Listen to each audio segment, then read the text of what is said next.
So the difference between a Protestant and a Restorationist comes in where they believe the roots of their particular denomination comes from.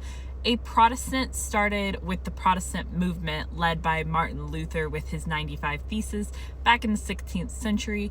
And basically what Martin Luther was doing with his 95 Theses was he was protesting things that were happening in the Catholic Church, things that he didn't agree with, such as indulgences and things that he thought were unbiblical. He never thought that the church needed to be restarted from scratch, but he did think the Catholic Church needed to pivot, so he started protesting certain things, and that began the movement that we call Protestantism.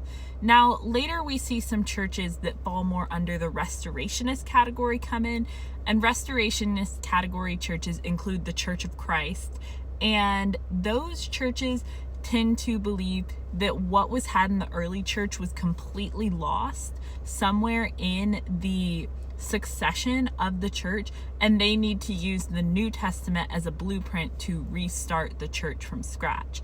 So basically, think about it this way.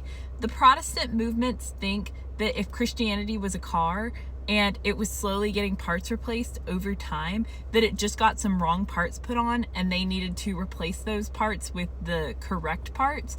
Whereas Restorationist churches, they look at the car and they're like, no, we don't need to replace the parts on that car. We need to go back to the instruction manual and build a new car from scratch. So if you hear denomination is Protestant, it takes roots in the Protestant movement and the branches of that, whereas a church that's Restorationist, it's going to take its roots in restoring the early church in the New Testament.